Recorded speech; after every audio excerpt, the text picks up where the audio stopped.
Father, we thank you for your love to us. We thank you for the blessings that we've had today, the work that was accomplished, and Lord, just for your presence with us throughout our daily lives. I pray, God, that you'd meet with us in this service. Help us as we look to your word. Help us to, as we bring our request to you, to act in your will and to do your will. In Jesus' name I pray. Amen. Let's go over to number 527, a few pages back. 527, revive us again.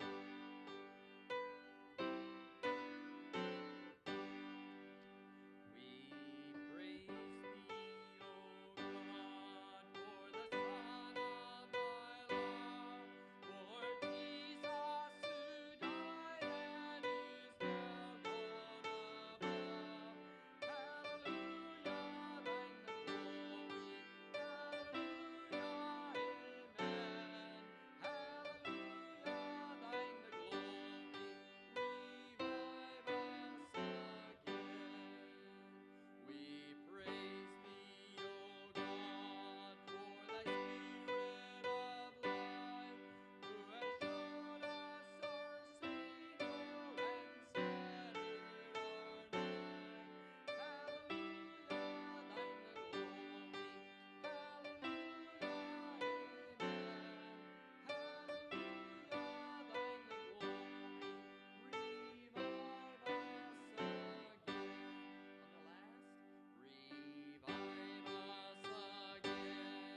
everybody has had a good week so far. And let me turn that off.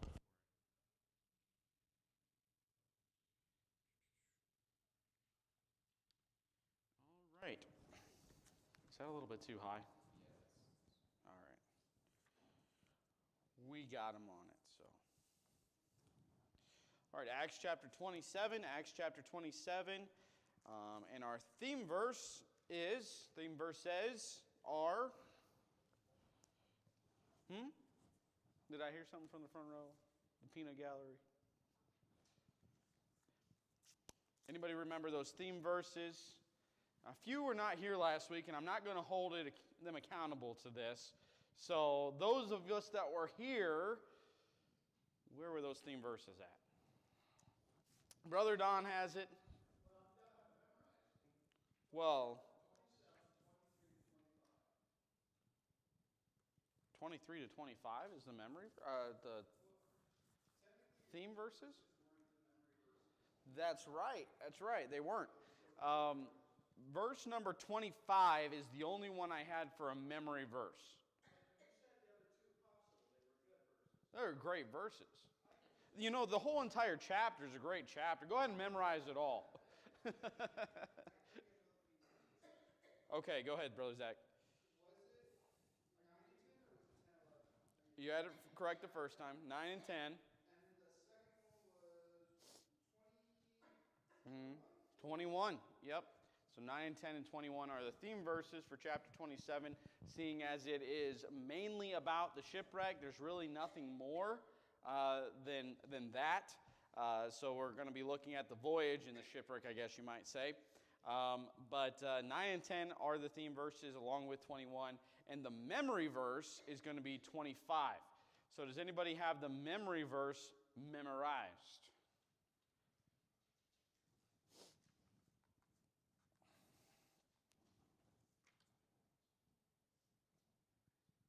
Let me see if I can memorize it really quick too. It's a fairly simple one. So let's all just look there really quick if you're not there already. Go ahead and look there. I won't call on anyone tonight. But it says, "Wherefore, sirs, be of good cheer, for I believe God that it shall be even as it was told me." Of course, Paul speaking there to the sailors about the angel of the Lord that had visited him, the angel of God, I should say, that had visited him the night before and told him that nobody was going to die off that ship. It was not going to happen. And so, again, verse number 25 comes along, and that is what it is there for. Now, we will look more into detail at all of that coming up. Hopefully, we'll get through the majority of chapter 27 this evening. And we are coming rapidly to the end of the book of Acts. So we're kind of finishing up the book of Hebrews in Sunday school. It's kind of a race right now. It was supposed to be that when me and Brother Don was doing Sunday school in John. And, he beat me by a long way. But anyway, so now we're here. And I'm almost positive that Brother Herman's going to beat me with this one as well. But, that's all right. So we're going to be looking at the remainder of the book of Acts, yes. And then we'll get into maybe another exciting study. Maybe we'll take a break from the studies for a little bit and just do some preaching. Obviously, just sensitive to what the Lord has for us. So anyway, I'm sure it'll be a good study or a good time there on Wednesday nights. But until we get there, we're going to be obviously in the book of Acts.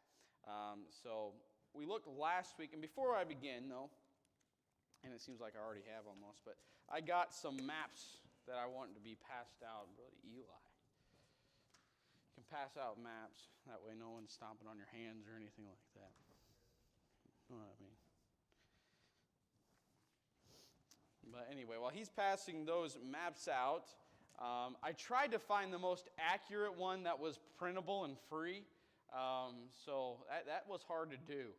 So we got a nice black and white map here this evening. It's not all the fancy colors. Now, if you own some fancy maps like Brother Don does, then you're good.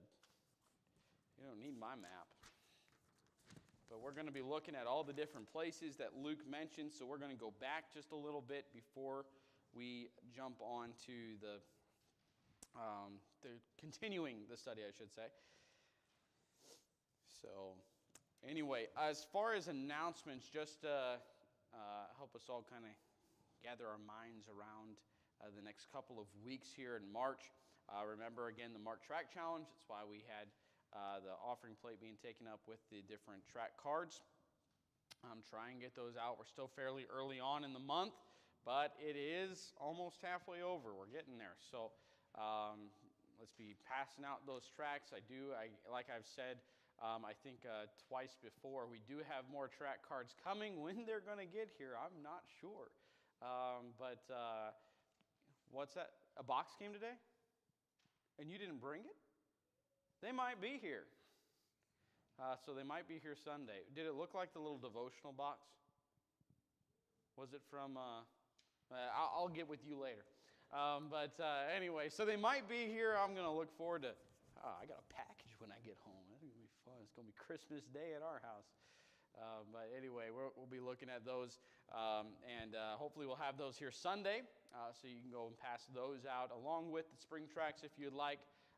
Obviously, with the weather warming up, it's kind of themed that way. So anyway, hopefully we can get quite a bit of those tracks passed out. And then this coming week is we're still taking up gifts for the care packages to our college students. So I don't think there's a list up there quite yet. But if you need to know what to get them, just think like a college student. What would a college student need? And anyway, so just think like them, and you'll be able to get some. I mean, if fruit snacks, I think, is a main one that they, I'm sure, like. But any type of snacking, I'm sure, is going to be great with them. So bring those in. We'll be able to get it to them. Hopefully, we'll be sending those out by the end of the next week, probably, is when we're looking at that. So bring that in. And then the last Sunday in March, it'll be March 30th, we're going to have the fellowship and then the afternoon service. And then right after that afternoon service, we're going to have the early VBS meeting. So if you're planning on, looking ahead to the summer, I'm going to try to be a part of VBS, or even slightly remotely interested, make sure you come for that, and we'll be able to kind of, get our heads wrapped around VBS. That way it's stress-free when it comes, and we'll be able to get a head start on that. So that is it for the month of March. We got a lot planned in April, but we'll get to April when April comes. Acts chapter 27. All right. Well, we looked at last week, again, of how the journey was kind of going as it starts out there in verse number 1. It says there, and when it was determined that we should sail into Italy, they delivered Paul and certain other prisoners unto one named Julius, a centurion of Augustus's band. So they had him. They got approval to go to Italy. That's what's going on. And entering into a ship of Adramyttium. I always mess this one up. Those two T's get me. Adramyttium. We launched, meaning to sail by the coast of Asia. One Aristarchus, a Macedonian of Thessalonica, being with us. And the next day we touched at Sidon, and Julius courteously entreated Paul and gave him liberty to go unto his friends to refresh himself. So what we're going to do really quick, before we jump into our study, we're going to go back, like I said last week, go back into this first part and kind of figure out the whole route and route, as some people say. But I think a route's for a tree. A route is where we're going. But anyway, and we're going to see everywhere that Paul went as far as the sailing of the ship, kind of get our minds wrapped around it just a little bit. So we see there, again, he was delivered to Julius. Julius then takes him to Sidon. So you're going to see that marked right on your map there in big bold letters.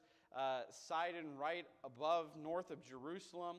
And that's where he stopped, docked for a little bit, and there must have been some people there that knew Paul. Not exactly sure who it might have been. Maybe there was some friends there in Antioch that decided to come down and see him, or who knows who it may have been. But Paul knew some people there in Sidon, and Julius was kind enough, as it says, to courteously entreated Paul and gave him liberty to go into his friends to refresh himself. That's not normal for a prisoner. to be able to go into your friends and refresh yourself, get ready for the journey. That's not normal. And who else, by the way? It says they entered into a ship to Adramyttium. Does anyone know how to say that, by the way? I'm just going to ask for someone's pronunciation on that, or else it's going to be Adramyttium for the rest of the... What's that? Okay, that's close, so we're going to go with it. But you see, that city is on the Aegean Sea, directly east. You see that it's up there, so the captain of that ship is from that northern area. So he's traveling, that ship is traveling up to that point. And so we'll see just a few switching of ships going on.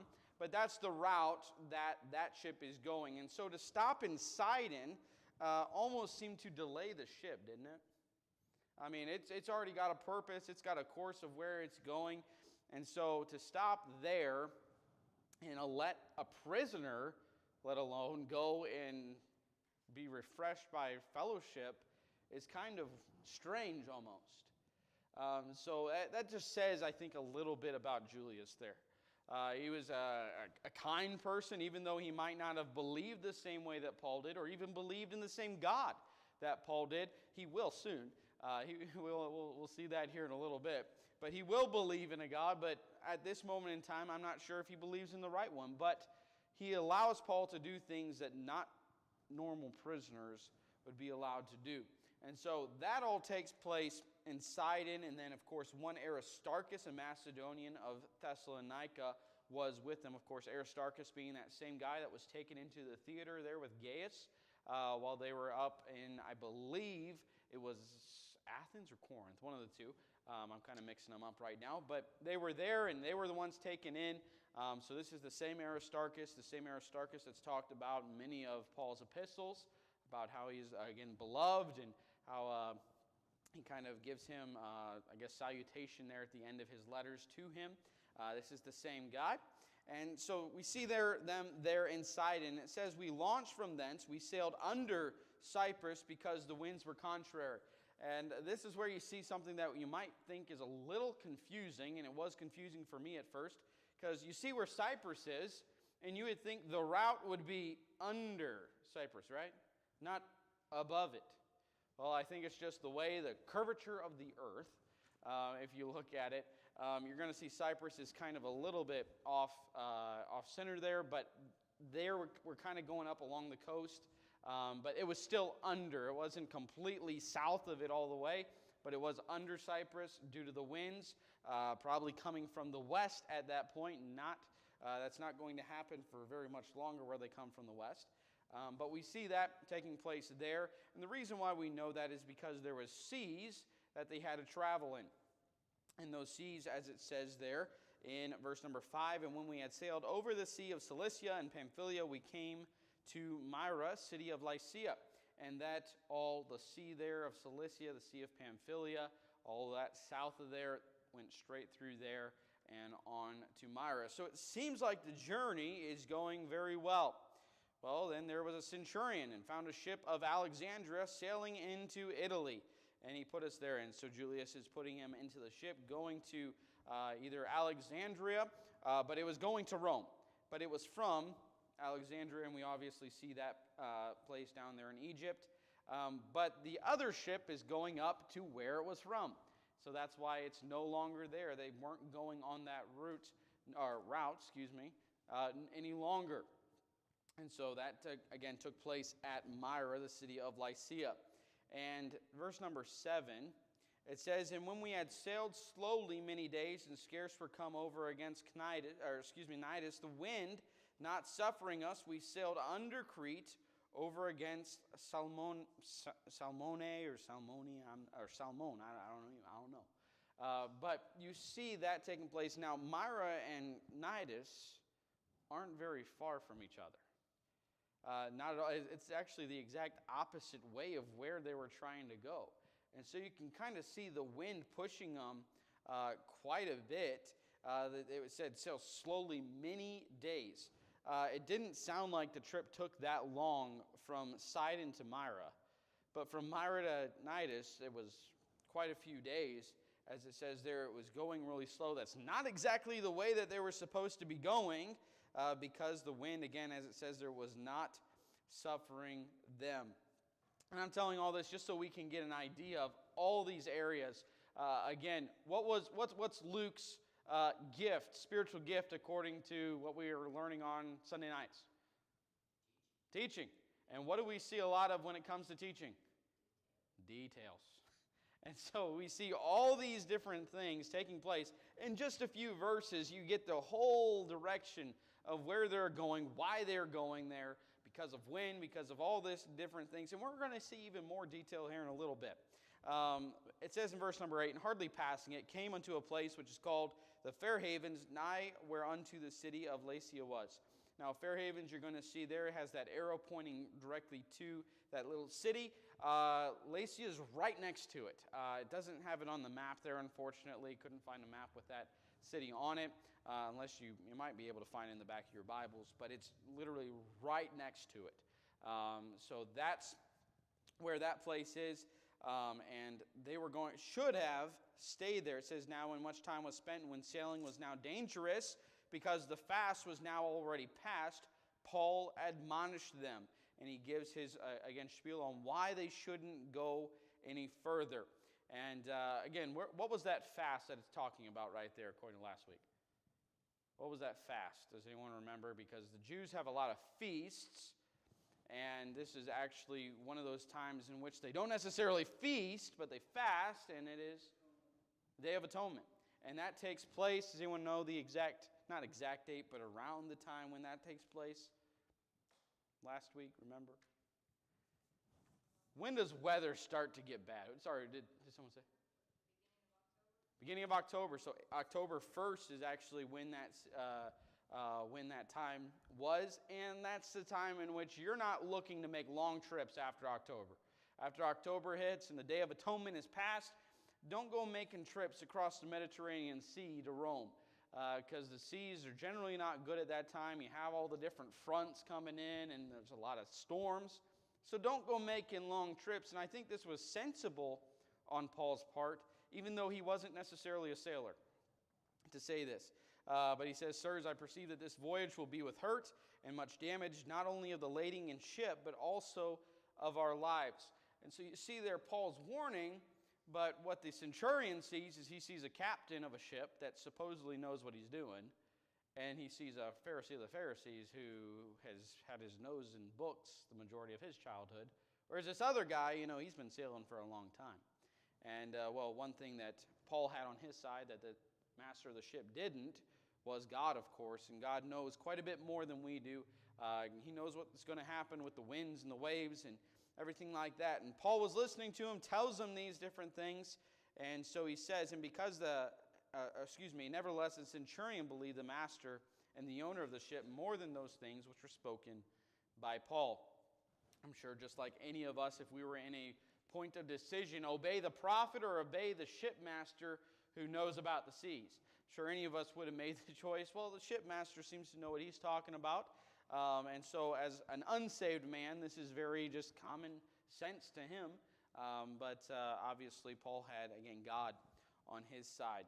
And, I do believe that this captain of the ship might not have been familiar with this side of the Mediterranean Sea, with how it might have operated. Again, from Alexandria, he was up in Myra. That's probably hit the trade routes or something there, but he definitely was not super familiar with this side. Doesn't seem like, not as nearly as familiar as the other captain of the ship was with his route. Anyway, that's just personal opinion, so that doesn't even matter.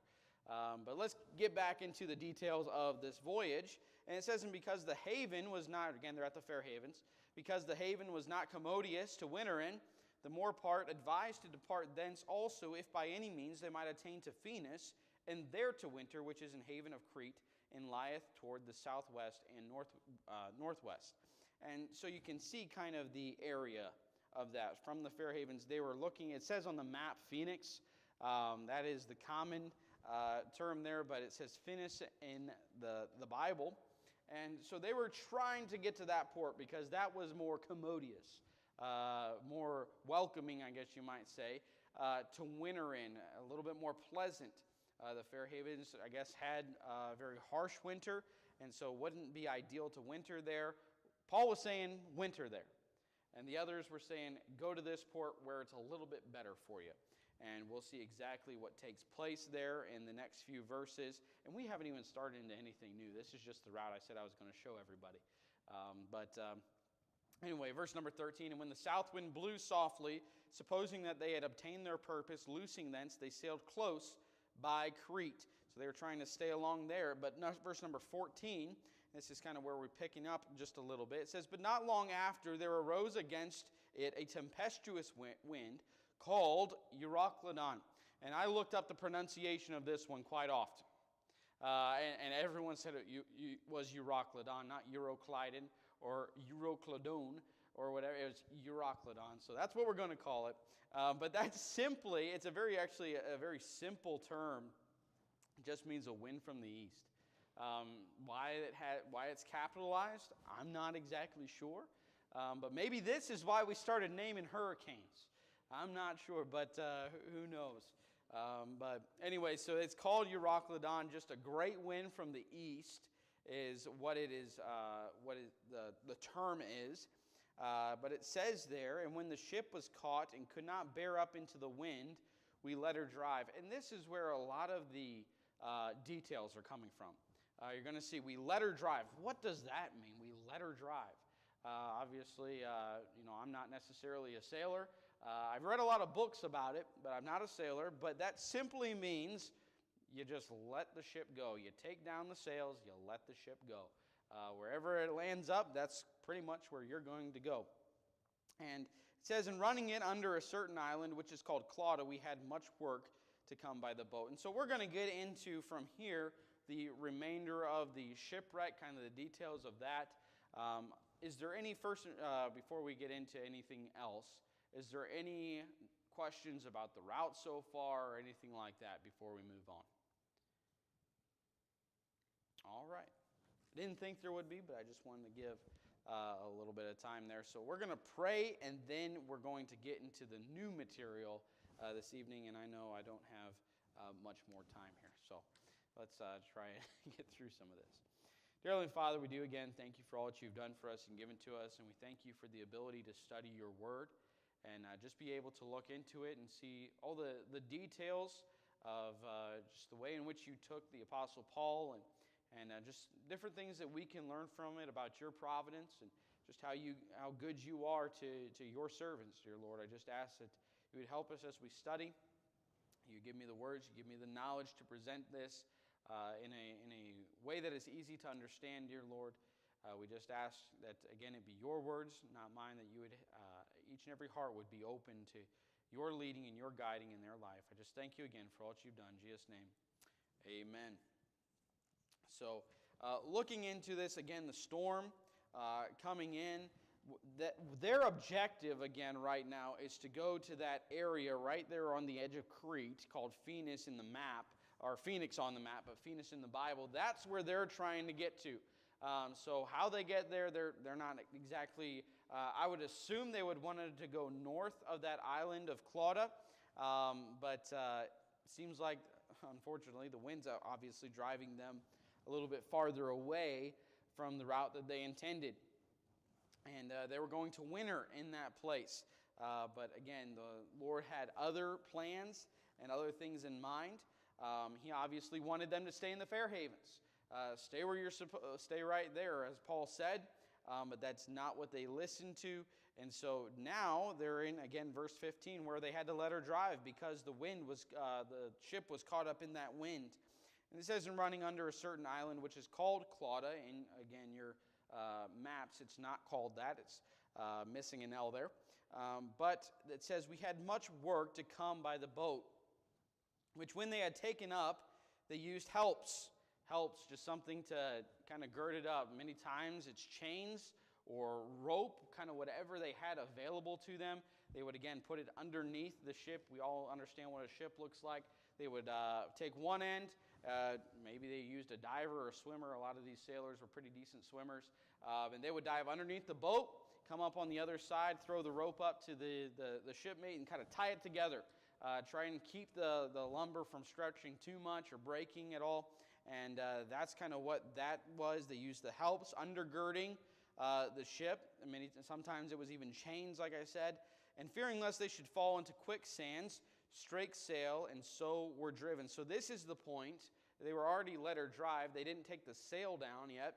And now it says that they strake sail. Pretty much means they took down the sail. They strike the sail. It's gone. So the wind wasn't nearly suffering them as much. But again, they weren't really able to get anywhere. They didn't want to get close to the island because there was quicksands that could be there. And that's not just a sand trap. That's actual quicksand.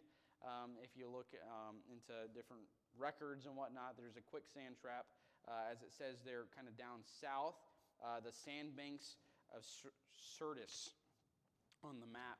And that's a very notable place. A lot of ships had gone down there because they fell into those quicksands, and so they were afraid of that. They didn't want to be driven all the way down there. You can see their course, though, was heading south, and they didn't want that anymore. They were already driven off course. They weren't able to go and winter in that place. I wonder if they should have listened to the apostle that was on the ship. But I'm sure they're all kind of thinking this at this point. And so the ship was struggling. Probably the centurion, again, was thinking we should have listened to Paul. But little it does now to think about those things now. And let's look in verses 18 through 20. It says, "And we being exceedingly tossed with the tempest, the next day they lightened the ship. And the third day," so we're, again, kind of progressing very quickly, "the third day we cast out with our own hands the tackling of the ship." So there goes a bunch of rope. There goes a lot of the weight. And again, with sailing, you want all that weight gone. You don't want to flip over. Again, there's more potential to capsize the more weight there is. So you don't necessarily want that. You want to be able to float fairly well. And again, there's a lot of details as you're noticing in all of this. You can kind of even picture in your mind what all is happening, what all is going on, how the ship even looks. Again, so they threw off all the tackling. In verse 20, "And when neither sun nor stars in many days appeared, and no small tempest lay on us, all hope that we should be saved was then taken away." So these people are these sailors, and even I even think some of the apostles, not apostles, but those that traveled with Paul. Paul knew he was going to get to Rome. He knew he was fine. But did Luke have that certainty? No.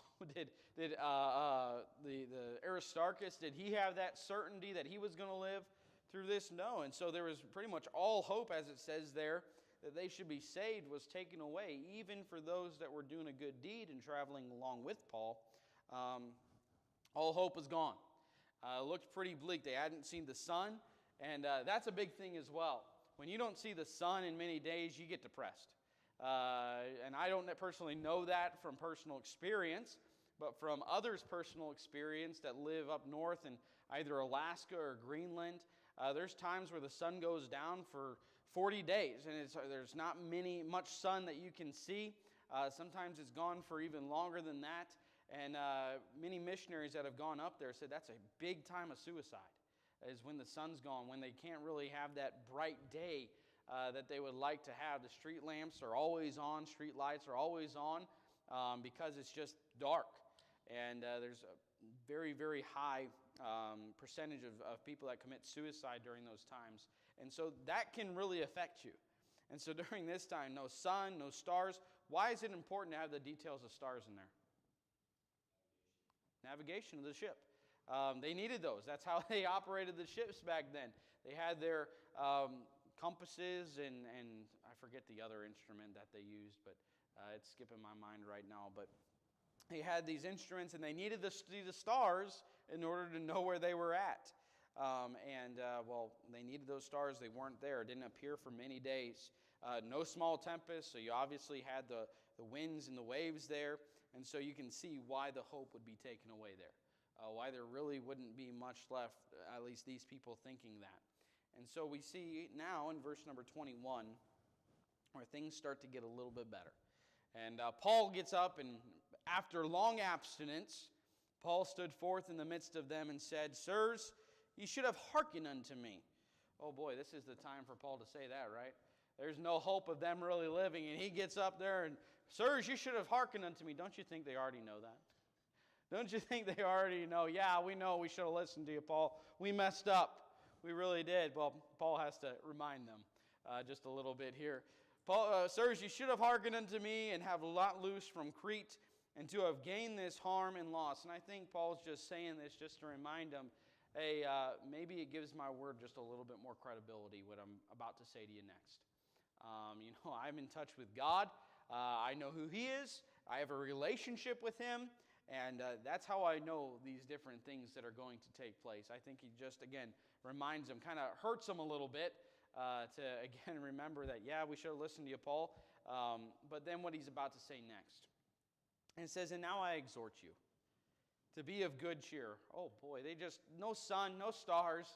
But now we need to be of good cheer. And let's not forget something as well we're going to notice here in just a little bit. These sailors and these people had fasted a while as well. They weren't taking up any food, and food affects you as well.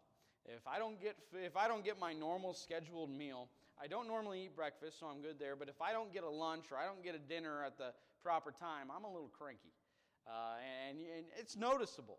And so when these people have fasted for a long time, if you fasted for any period of time, you get very cranky.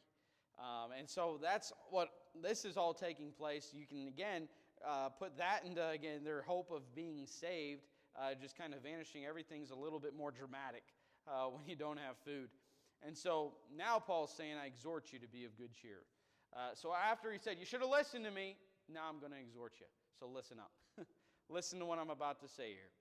For there shall be no loss of any man's life among you, but of the ship. That sounds like some pretty good words, especially in a case like this. For there stood by me this night. Now, this is where he gets the credibility, I guess you might say. It's not just him making this up. For there stood by me this night the angel of God, whose I am, and whom I serve, saying, Fear not, Paul, thou must be brought before Caesar, and lo, God hath given thee all of them that sail with thee. Wherefore, sirs, be of good cheer, for I believe God, that it shall be even as it was told me. Howbeit, we must cast upon a certain island. And so he's saying all this. Now, don't you think this makes the ship crew feel a little bit better? Again, all hope was gone, and now you have the guy that's like, hey, you should have listened to me. I knew what I was talking about, so listen to me this time as I am exhorting you to do something. He tells them not everyone's going to make it. There's not going to be a hair that falls from your head. You're going to be fine. You're going to make it through this. You're going to, again, God's given them all that sail with thee. Again, because Paul believes God, this is going to take place. And so verse number 27, and we'll end here very shortly. But when the 14th night was come, 14 days, 14 nights. We saw they were on the third day, back a little ways, but we're not sure when Paul's long abstinence was up. But now it's the 14th night.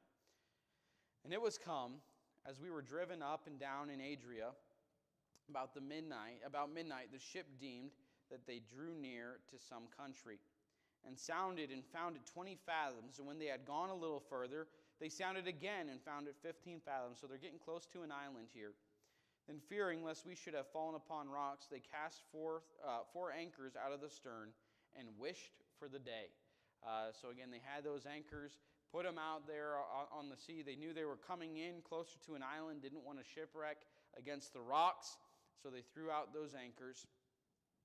And verse number 31, Paul said to the centurion and to the soldiers, except these abide in the ship, ye cannot be saved. So they had to, if the soldiers were going to make it, they were going to have their life, they had to abide in the ship. And this just says how much they believed Paul now. If they didn't believe Paul, what do you think would happen? They would jump out of the ship, they'd try to save their life, right? But no, every single person abided right there in the ship. And they believed him even much so further that it says, then the soldiers cut off the ropes of the boat and let her fall off. They weren't anchored anymore. They're going to just let her drift to wherever they were go. Verse number 33, and while the day was coming on, Paul besought them all to take meat, saying, this day is the 14th day that ye have tarried and continued fasting, having taken nothing. So this is where we get, they've been fasting for 14 long days, haven't taken a single bit of meat, and now they might get a little happier. It says in verse number 34, "Wherefore I pray you to take some meat, for this is for your health, for there shall not an hair fall from the head of any of you." It sounds like they're going to have it kind of good the rest of the way, I guess, compared to what they've had it. "And when they had thus spoken, he took bread and gave thanks to God in the presence of them all. When he had broken it, he began to eat, then were they all of good cheer, and they also took some meat." And so now we see again Paul uplifting them, encouraging them. Hey guys, you haven't eaten in a long time. How about for your own health, you take something to eat? For your own physical health, get something to eat. Nothing's going to happen to you. And what does Paul? I absolutely love what Paul did here.